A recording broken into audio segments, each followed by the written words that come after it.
సీతమ్మ యొక్క అన్వేషణ కొరకు చూశారు. ఒక దూడ తప్పిపోతే గోశాలలో దూడలు తిరిగే చోట తెచ్చుతాం తప్ప దూడ తప్పిపోయింది అని వైద్యశాలలో కావాలి. మనిషి కార్య సాధకుడు కావాలి. మనిషి మంచి సంకల్పం చేసి అనుకున్న పని చెయ్యగలగాలి. అంటే ఉండవలసిన ప్రధాన లక్షణం ఏది అంటే ఉత్సాహం.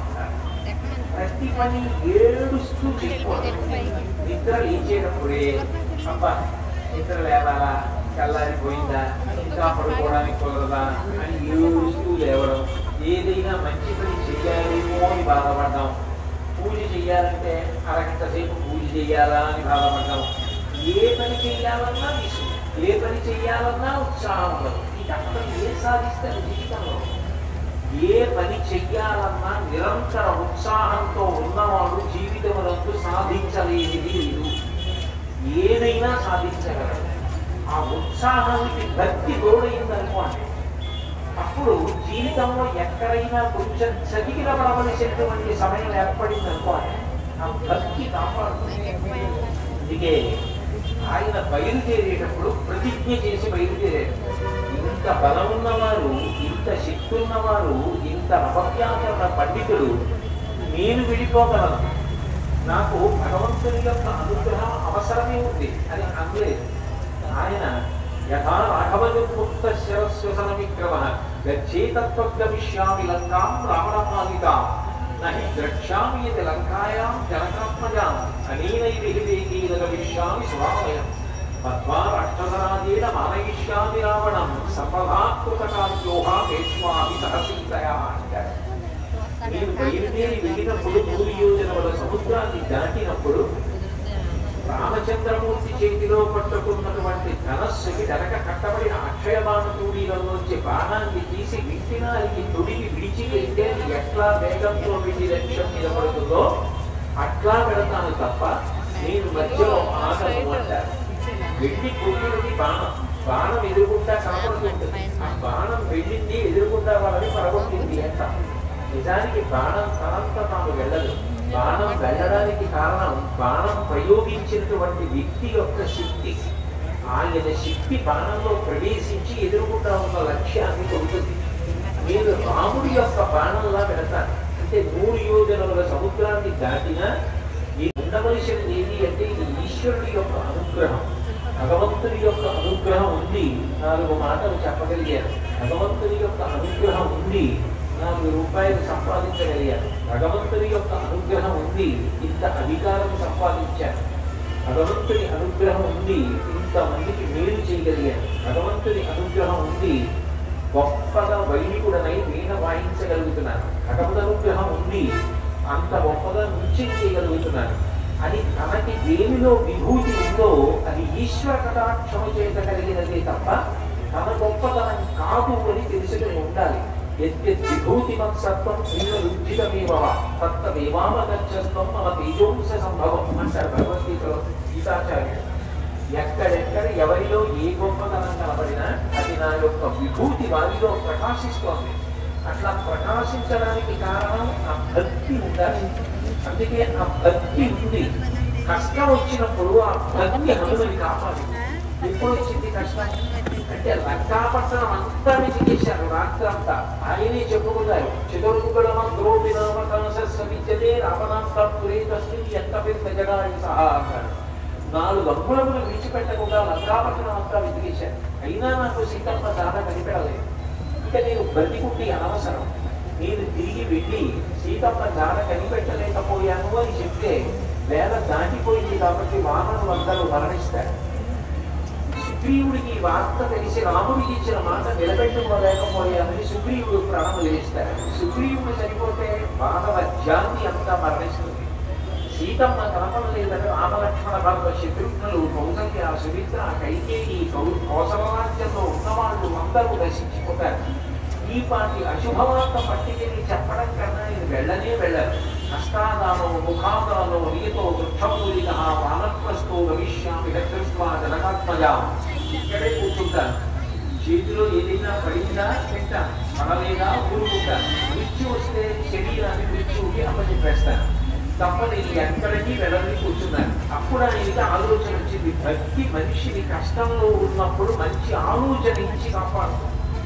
ఎక్కడి నుంచో ఎవరో రావడం కాదు, తన మనసుకే మంచి ఆలోచన కలుగుతుంది. భక్తి భగవంతుని యొక్క అనుగ్రహాన్ని ప్రవేశపెట్టి తద్వారా దానికి పరిష్కారాన్ని ఆలోచన రూపంలో చెప్తుంది. ఆయనకే ఒక ఆలోచన వచ్చింది. జనక మహారాజు గారు భూమిని దున్నినప్పుడు సీతమ్మని కూతురుగా పొందుదామని దున్నారా? కాదు, యజ్ఞం చేద్దామని దున్నారు. సీతమ్మ తనంత తానుగా ఆయనకి కనపడింది. అధమే కుశల క్షేత్రం లాంగలాం విద్ధికామయ క్షేత్రం చౌడైతామస్వ నామ్నా సీతేతి విశ్రుత అని చెప్పాడు బాలకాండలో జనకుడు.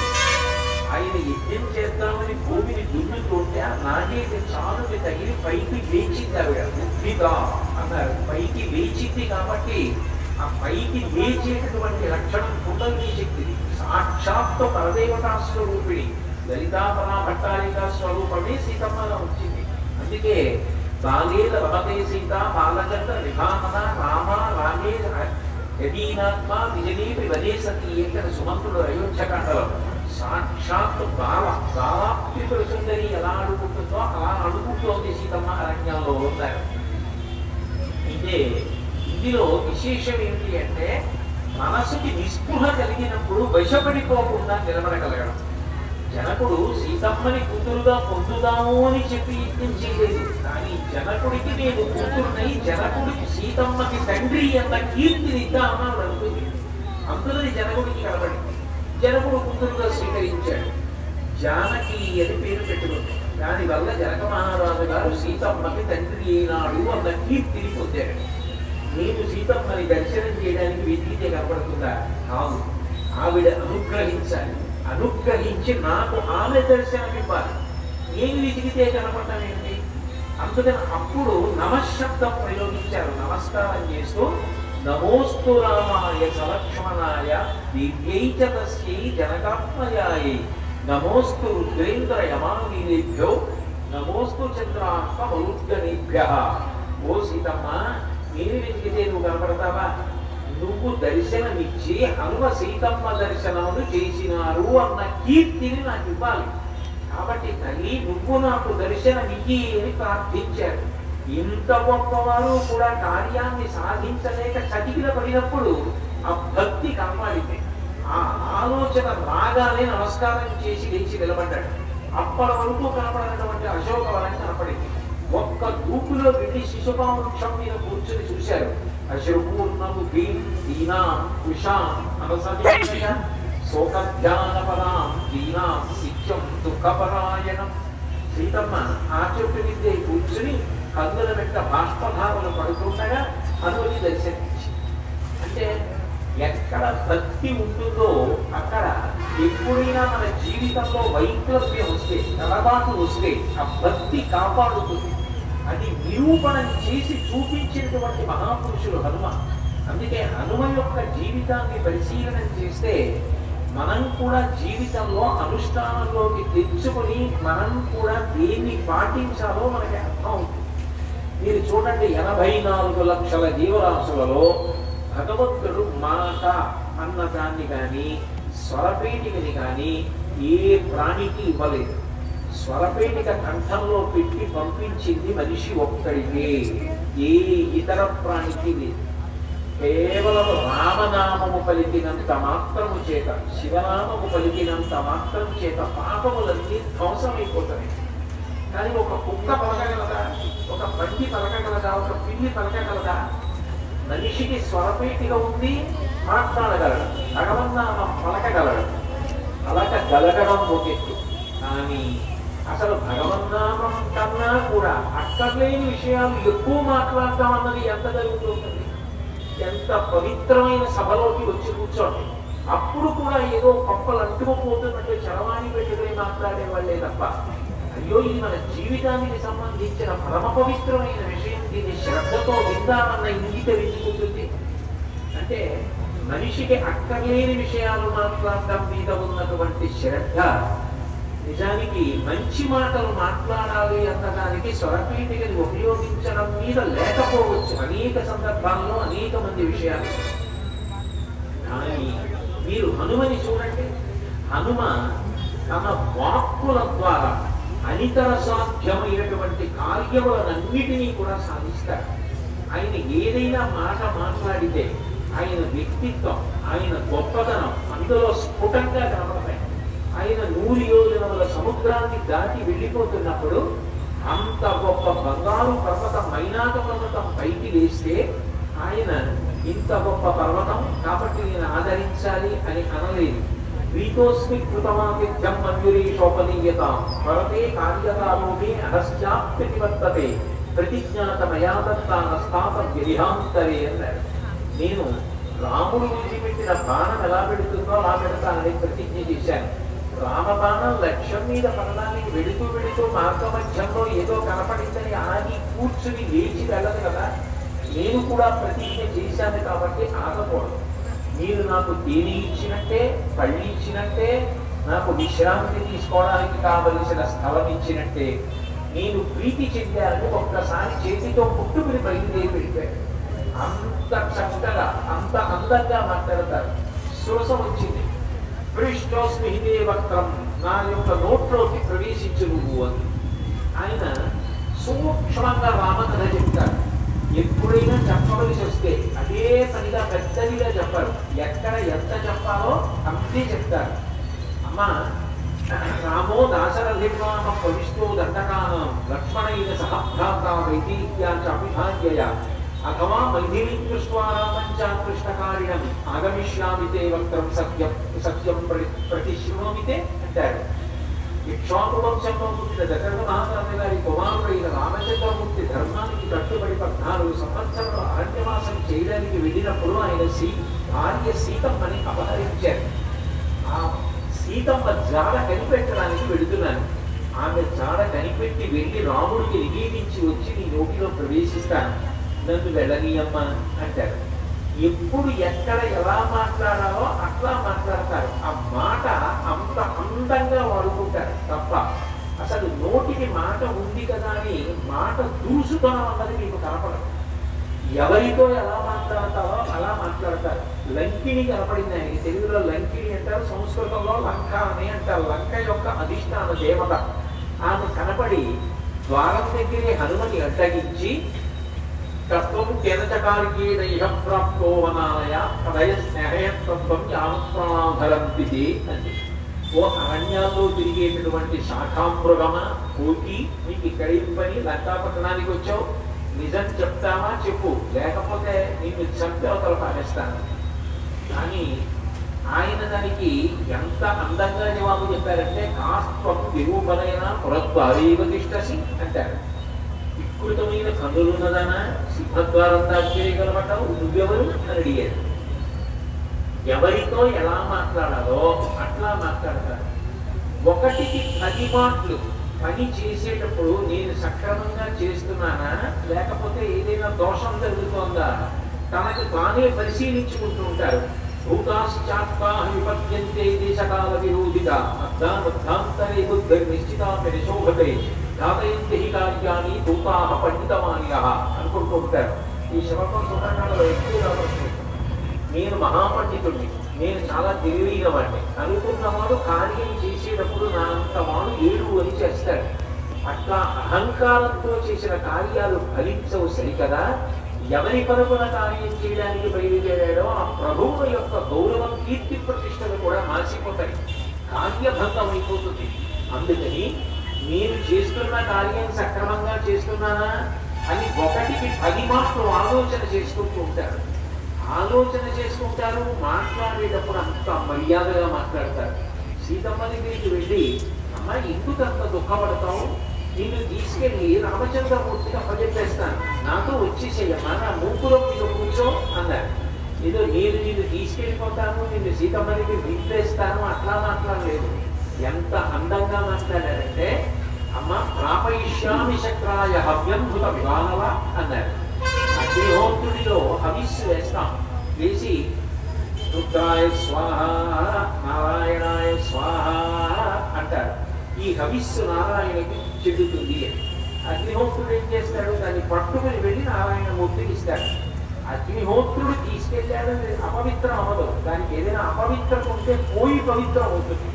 అగ్నిహోత్రుడు హవిస్సుని దేవతలకు పట్టుకెడితే అది ఎట్లా పవిత్రమైందో నేను కూడా అంత పవిత్రంగా అంత మంచి మనసుతో నిన్ను తీసుకెళ్లి ప్రశ్రవణ పర్వత శిఖరముల మీద కూర్చున్నటువంటి రామచంద్రమూర్తిని సమర్పించి కృతార్థులనవుతాను.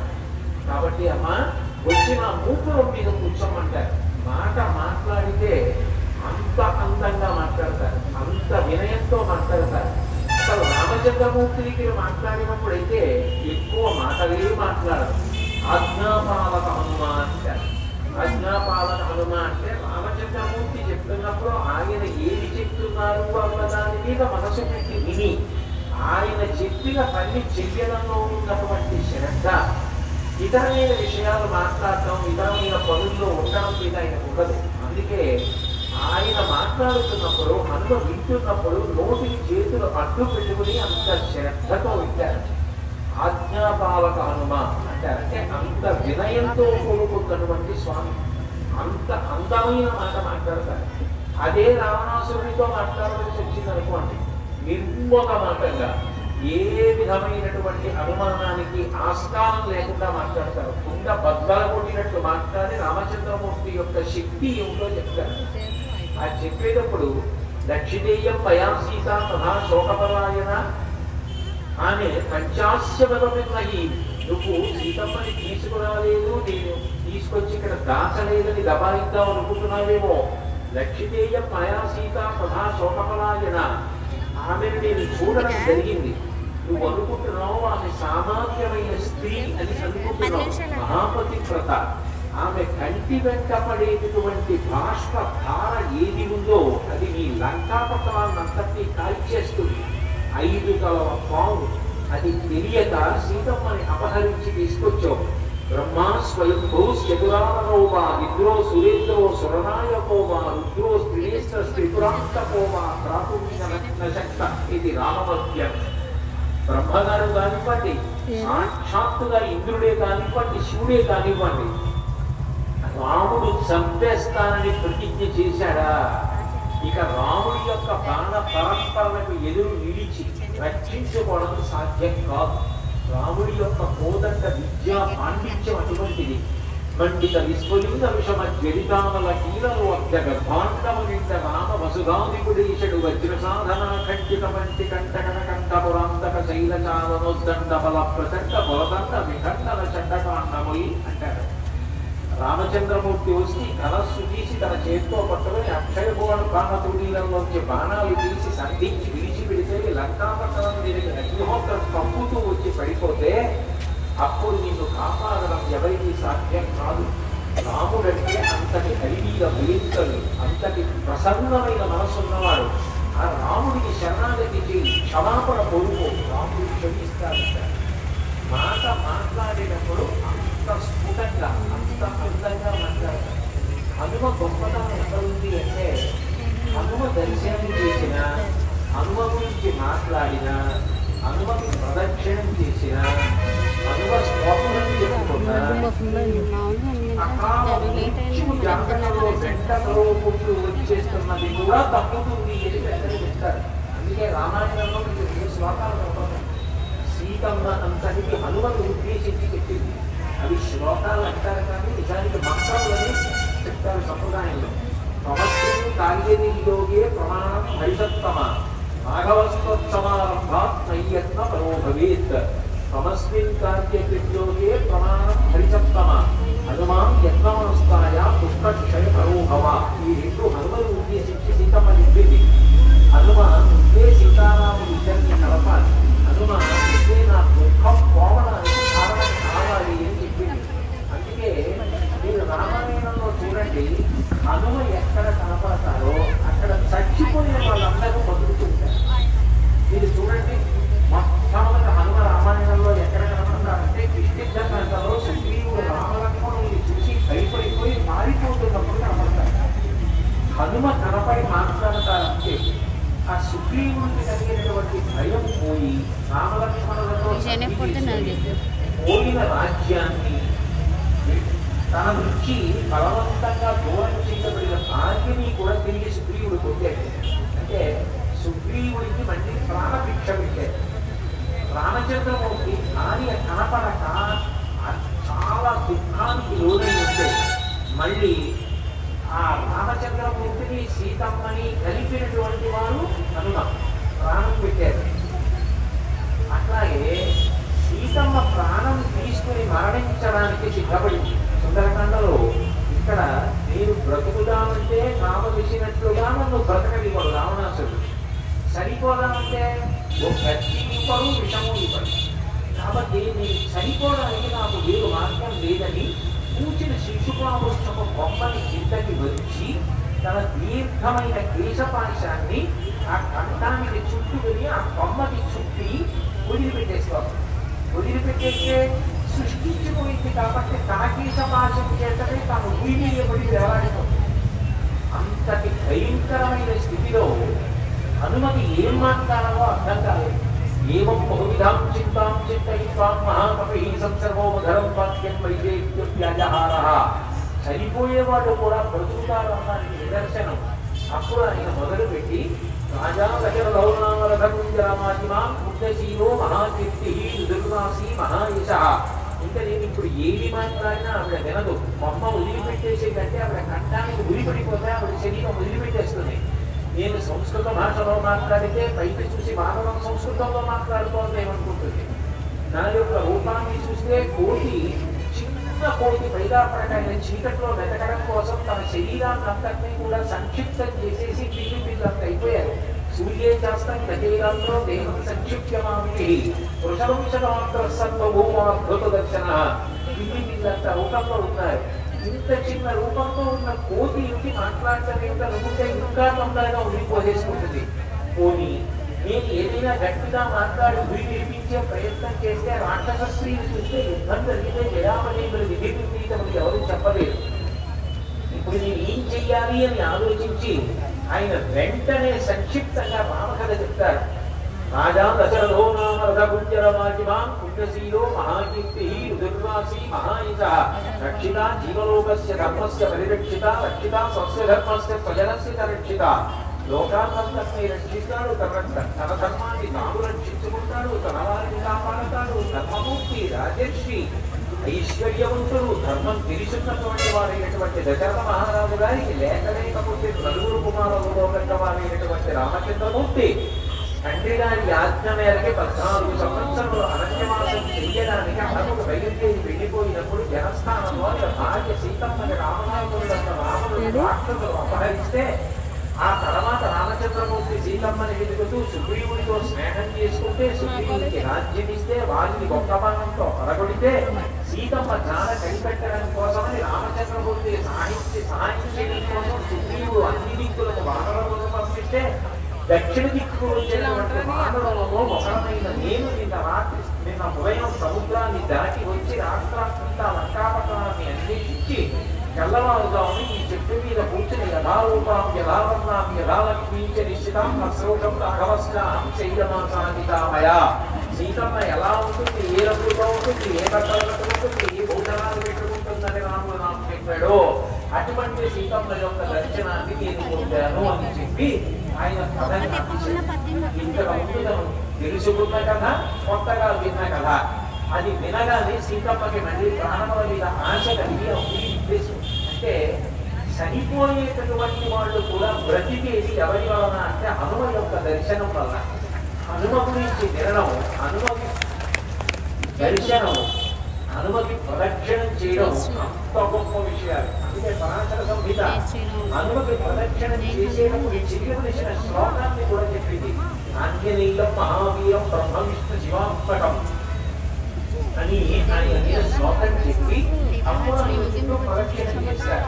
హనుమకి ప్రదక్షిణాలన్నవి అంత గొప్ప విశేషం. తన వాక్కుల చేత సీతమ్మకి ప్రాణం పోశారు.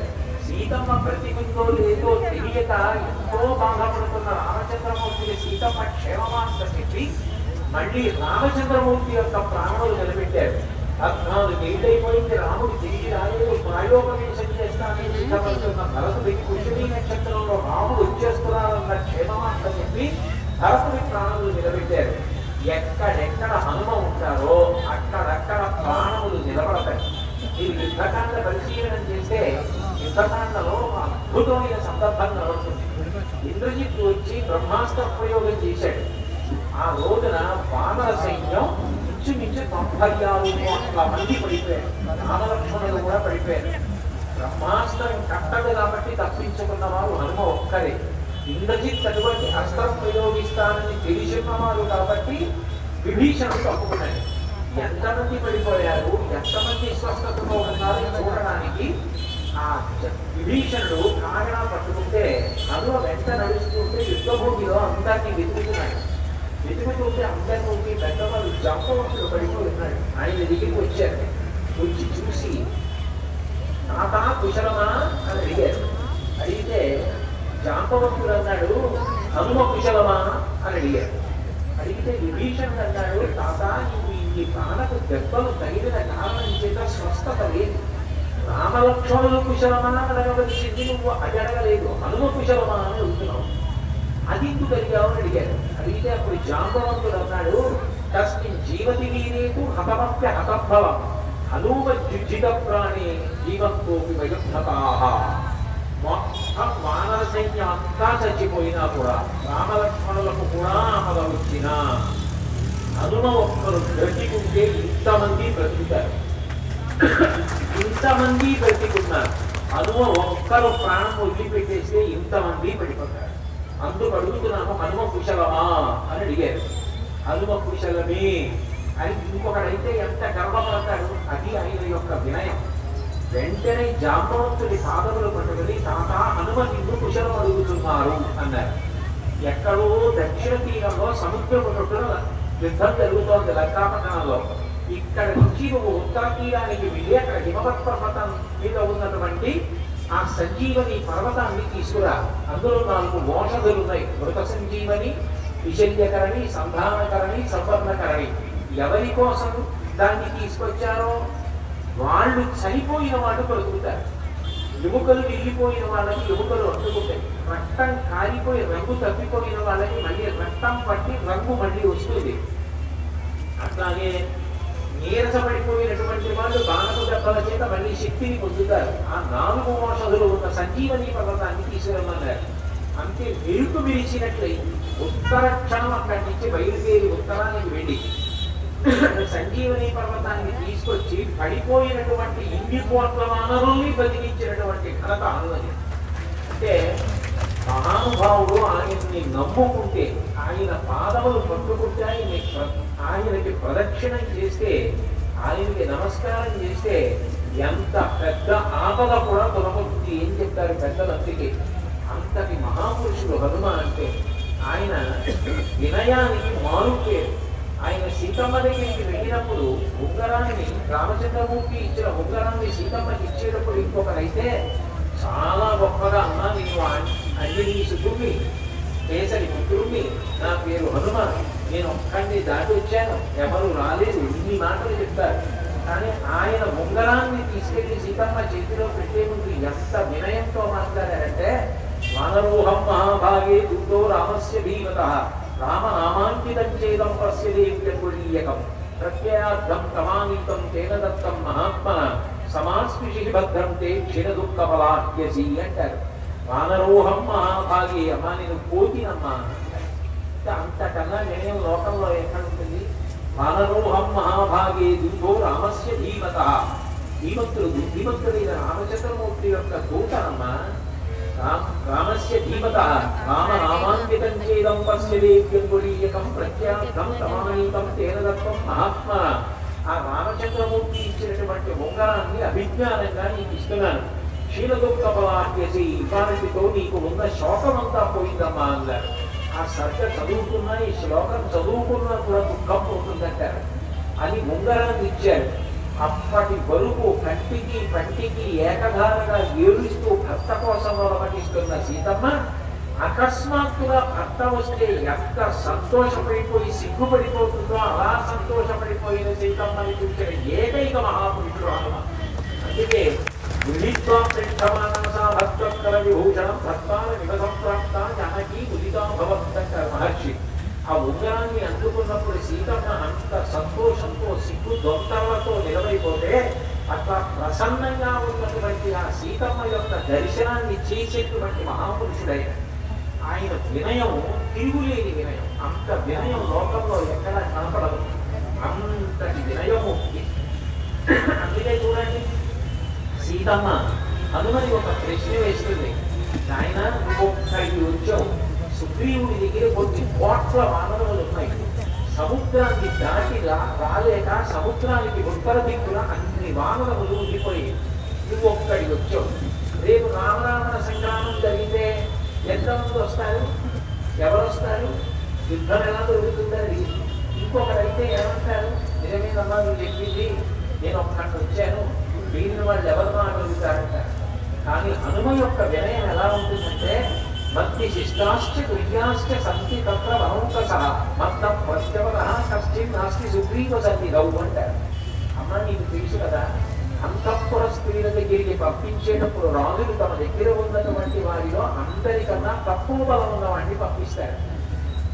నువ్వు రామచంద్రమూర్తి ఇల్లాలి, నీ దగ్గరికి దూతగా పంపించినప్పుడు అందరికన్నా తక్కువ బలం ఉన్నవాడిని కాబట్టి నన్ను పంపించాడు. నాతో సమానమైన బలం ఉన్నవారు ఉన్నారు, నాకన్నా అధికమైన బలం ఉన్నవారు ఉన్నారు తప్ప నాకన్నా ఇంత తక్కువ బలవంతులు ఎవరు లేరమ్మా సుగ్రీవుడి దగ్గర. కాబట్టి నేనే వచ్చానంటే ఇంకా మిగిలిన వాళ్ళు వస్తారు అనడానికి ఆశ్చర్యం ఏముందమ్మా అంటారు. అంతటి వినయము, ఇంతటి మహానుభావుడై ఉంది.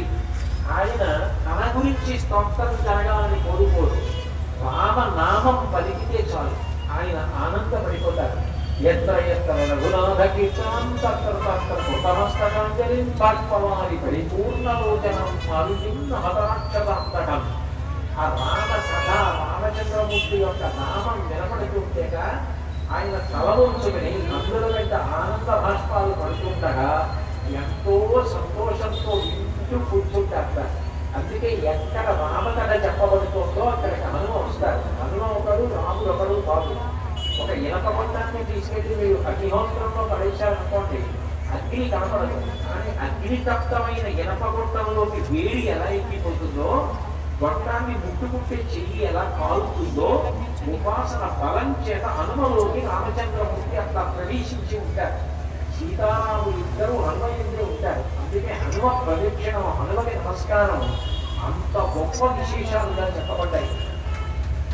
అంత వినయమూర్తి అయినటువంటి హనుమ రామచంద్రమూర్తి అవతార పరిసమాప్తి చేసేటప్పుడు వరమించారు. రాముడు అవతార పరిసమాప్తి అందరికీ చెప్పాడు, నేను అవతార పరిసమాప్తి చేసేస్తున్నాను, సరయూ నదిలో ప్రవేశిస్తున్నాను, నాతో వచ్చే వాళ్ళు ఉంటే వచ్చేసేయండి. అందరూ ఆయనతో కలిసి సరయూ నది ప్రవేశం చేశారు. హనుమని వెళ్ళి అడిగారు, హనుమ నువ్వు కూడా వచ్చేస్తావా అని అడిగారు. ఇది హనుమ అన్నారు, స్వామి నాకు మీ ఒకటి మీ కథ ఒకటి కాదు, మీ కథ ఎంతకాలం చెప్పబడుతుందో అంతకాలం నేను ఈ భూమండలంలో ఉంటాను. రామచంద్రమూర్తి ఒక వరం ఇచ్చారు. మక్కథా ప్రతివిష్యంతి యావత్లోకే హరీశ్వర తాము బ్రహ్మస్య సుప్రీతో మత్వాంత్యం అనుపాలయం అన్నారు. హనుమ నేను నీకు ఇవాళ వరం ఇస్తున్నాను, అదే సమయంలో నేను ఆదేశిస్తున్నాను. ఎక్కడెక్కడ నా కథ చెప్పబడినా కథ చెప్పేటటువంటి వాడు కానీ రామనామ సంకీర్తనం జరుగుతున్నా వాళ్ళు ఎంత బాగా తెలుసున్న వాళ్ళతో దాంట్లో సంబంధం లేదు. రామ కథ చెప్తూ ఉంటే చాలు, నువ్వు వెళ్ళి అక్కడ కూర్చో అని చెప్పారు. అందుకే రామకథ చెప్పుకుంటే హనుమ వస్తారని శృంగేరి పీఠాధిపత్యం వహించిన మహాపురుషుడు చంద్రశేఖర భారతీ స్వామి వారు రామాయణ ప్రవచనం జరుగుతుంటే పక్కన కాణి కుర్చీ వేసి కాలపీఠం పెట్టి దాంట్లో పువ్వులు వేయించి ఉంచేవారు. హనుమ సభలో వస్తారు అని తులసిదాస్ గారి విషయంలో అది నిరూపణమైంది కూడా. కాబట్టి హనుమ చిరంజీవి, ఇప్పటికీ ఆయన ఉన్నారు, ఎప్పటికీ ఉంటారు, భవిష్యత్ బ్రహ్మ. ఆ కారణం చేత ఎప్పుడు ఆయన్ని తలుచుకుంటే అప్పుడప్పుడు వస్తారు.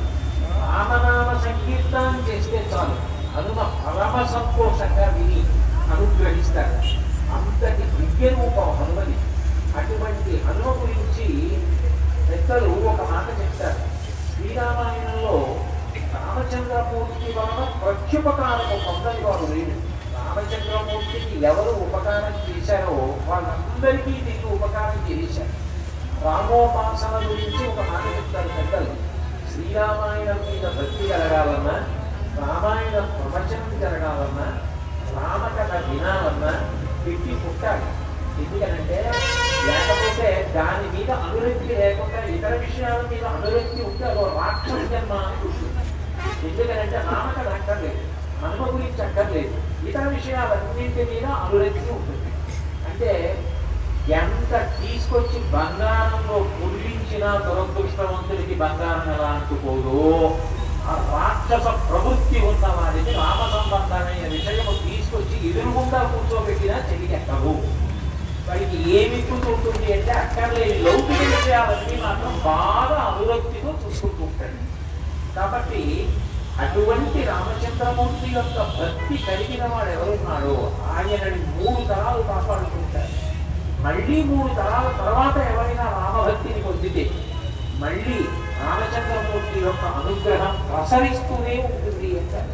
ఇప్పటికీ మీరు గుంటూరు రామనామ క్షేత్రానికి సంబంధించిన వైభవం కానీ, పెద్దల యొక్క కథలు కానీ, రామదాస్ గారి చరిత్ర కానీ వింటే రామచంద్రమూర్తి యొక్క అనుగ్రహం ఎంత గొప్పగా ఉంటుందో అర్థం అవుతుంది.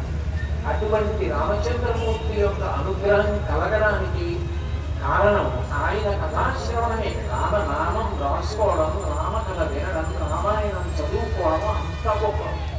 అటువంటి రామచంద్రమూర్తి రామాయణంలో మీరు గమనిస్తే చిన్న ఉపకారం తనకి చేసినా సరే వారికి తిరిగి ప్రత్యుపకారం చేయకుండా రాముడు ఉంటాడు, వెంటనే తిరిగి ప్రత్యుపకారం చేసేస్తాడు. అటువంటి రాముడు రామాయణం అంతా అయిపోయిన తర్వాత తన అవతార పరిసమాప్తి చేసేటప్పుడు హనుమని పిలిచి హనుమని గట్టిగా కౌగులించుకొని ఒక మాట అంటాడు, మదంగే జీర్ణతాం వ్యాపు యత్వయోపకృతకృతపే నరః ప్రత్యుపకారాణం ఆపత్సాయ అతిమాత్రతాం అంటాడు. నరజన్మ ఎత్తినటువంటి వాడికి ఎప్పుడైనా కష్టం వస్తుంది.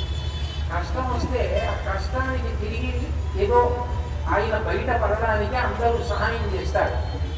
హనుమ నాకు ఎందరో ఉపకారం చేశాడు, ఆ చేసిన వారందరికీ కూడా నేను ప్రత్యుపకారం చేశాను. కానీ హనుమ నీకు మాత్రం నేను ప్రత్యుపకారం చెయ్యలేను.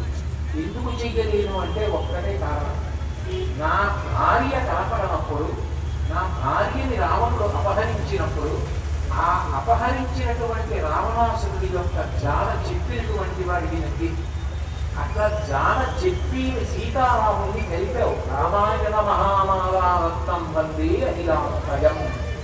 రామాయణంలో పడేటటువంటి ఒక మహామాల 2 కింద విడిపోయినప్పుడు మళ్ళీ సీతారాములు ఇద్దరిని కలిపి ఆ మాల పూర్తయ్యేటట్టు అందమైన పుష్ప వృక్షం కింద ఉన్నవారు ఎవరు అంటే హనుమ. సీతారాముల్ని కలిపినటువంటి కీర్తి ఆయన. అందుకే మదన్యే జీర్ణతాంయాలు ఎంతయోపకృతపే. నా భార్య కనపడనప్పుడు నువ్వు నాకు అంత ఉపకారం చేసి సీతారాములు కలుసుకోవడానికి కారణమయ్యావు. హనుమ నేను నీకు ప్రత్యుపకారం చెయ్యలేను, ఎందరికో ప్రత్యుపకారం చేశాను, కానీ నీకు ప్రత్యుపకారం చెయ్యడం కుదరదు. ఎందుకనంటే నీకు కూడా నేను ప్రత్యుపకారం చెయ్యాలి అంటే నీ భార్యని కూడా ఎవరో అపహరించాలి. అపహరిస్తే అప్పుడు నేను యోగ్యం చేసుకుని నీ భార్య ద్వారా కనిపెట్టాలి. నీకు అటువంటి కష్టం రాదు. కాబట్టి నీకు నేను ప్రత్యుపకారం చెయ్యలేను. కాబట్టి నేను నీకు చెయ్యగలిగినది నీవు చేసిన ఉపకారము నా శరీరమునందు జీర్ణమైపోవుగాక అని హనుమని రామచంద్రమూర్తి గట్టిగా ఆలింగనం చేసుకున్నారు. అంటే హనుమ యొక్క వైభవం ఏంటో అర్థమవుతుంది. లోకంలో మహావీరులైనటువంటి వారికి తమలపాకులతో పూజ చేస్తారు. మహావీరులు అంటే కేవలం శరీరంలో బలం ఉండడం ఒక్కటే కాదు, శత్రు సంహారం చేయడం ఒక్కటే కాదు. శత్రు సంహారం చేయడంతో పాటుగా బలంతో పాటుగా గొప్ప జ్ఞానం కలిగితే అటువంటి జ్ఞానం ఉన్నవారిని వీరుడు అని పిలుస్తారు. మీరు అందుకే చూడండి, లలితా సహస్రనామంలో అమ్మవారు వీరారాధ్య అని ఒక నామం ఉంటుంది. వీరుల చేత పూజింపబడినది అని. వీరులు అంటే జ్ఞానులు అని ఒక అర్థం. అంత జ్ఞానము కలిగినటువంటి వారు హనుమ. అంతటి జ్ఞానము కలిగిన వారు లేరు, అంతటి బలము కలిగిన వారు లేరు, అంతటి మనోధైర్యం ఉన్నవారు లేరు, అంతటి బుద్ధిమతాంతరిష్టం లేదు, అంతటి వ్యాకరణ పండితుడు లేడు, అంత గొప్ప గురువు లేడు, అంత గొప్ప శిష్యుడు లేడు. అన్ని విషయాలు ఒక్కరి ఎందే ఉన్నాయి కాబట్టి ఆయనకి తమలపాకులతో పూజ చేస్తారు. మహావీరులకు చేసేటటువంటి పూజ తమలపాకులతో హనుమకు చెయ్యడానికి కారణం అదే. అంతటి మహాపురుషుడు హనుమ. అటువంటి హనుమకి సింధూరంతో అర్చన. ఎప్పుడైనా ప్రారంభంలో ఉండేవారికి సింధూరార్చన, చిట్ట చివరి వారికి సింధూరార్చన. ఇది చూడండి, విఘ్నేశ్వరుడు యొక్క దండస్థలానికి బుగ్గలకి సింధూరం రాస్తారు.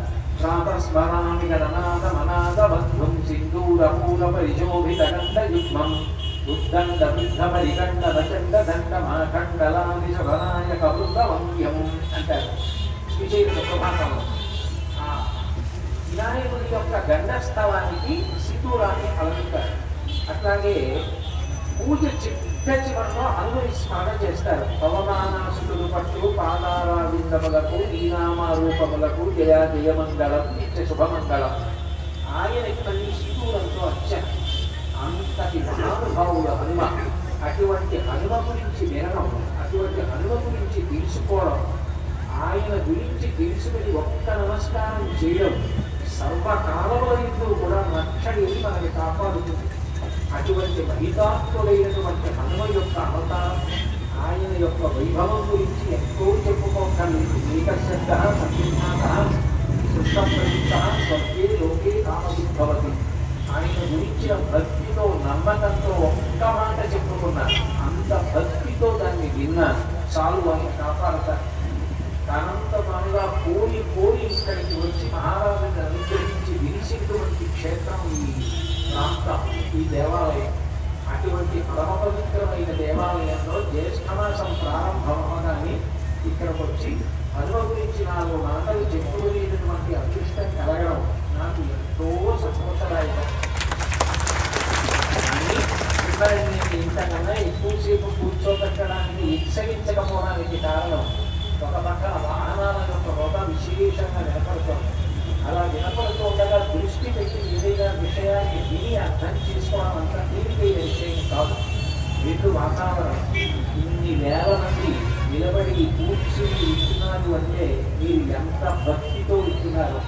మీరు దర్శిపోకుండా మీరు వినగలిగినంతసేపు చెప్పడం మర్యాద తప్ప అది దాటి చెప్పడం మర్యాద అని అనిపించుకోదు. అందుకని నేను ఇక్కడితో నా ప్రవచనాన్ని చేస్తూ మనందరికీ కూడా ఎప్పుడు హనుమత్ సహిత సీతారామచంద్రమూర్తి లక్ష్మణస్వామి యొక్క అనుగ్రహం మనకి పరిపూర్ణంగా ఎల్లవేళలా ఉండాలి అని ప్రార్థన చేస్తూ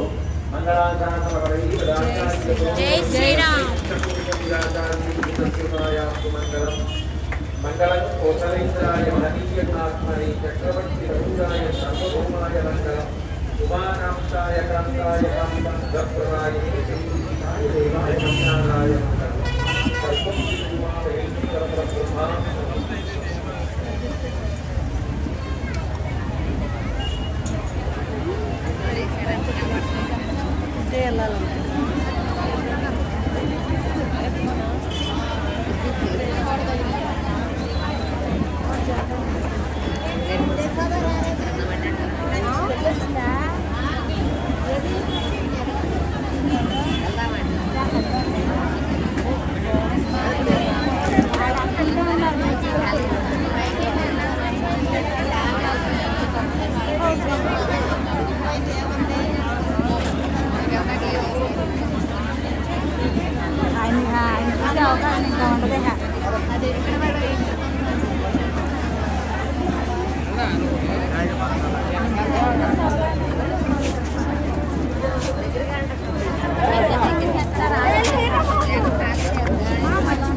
మీరు వెళ్ళినప్పుడు వీడియో కాల్ చేయండి.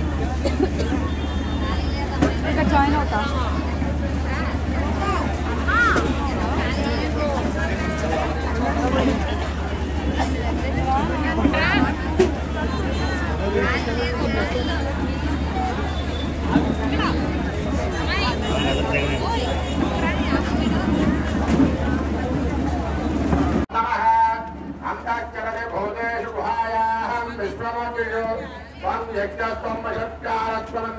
रुद्रत्वं स्तोत्रं ब्रह्मत्वं प्रजापतिः ज्योतिरसोऽमृतं ब्रह्मभूद्भवशुभम् ॐ यों वस्त्राणि पीवसावसाधेः दिवोरश्चित्रानन्दवो हसर्गाः अवादमनुदानि विश्वारुतेन मित्रावरुणा सजेधे शतमानं भवति शतायुः पुरुषः शतेन्द्रिय आयुष्येवेन्द्रिये प्रतिष्ठति शतमनन्तं भवति शतमैश्वर्यं भवति शतमिति शतं దీర్ఘమాయుః భక్తులకి విన్నపం ప్రవచన కార్యక్రమం పూర్తయింది దేవాలయం వద్ద దేవాదాయ శాఖ వారు ప్రసాదం ఏర్పాటు చేశారు అందరూ కూడా ప్రసాదం తీసుకుని వెళ్ళవలసిందిగా కోరుతున్నాము జై శ్రీమన్నారాయణ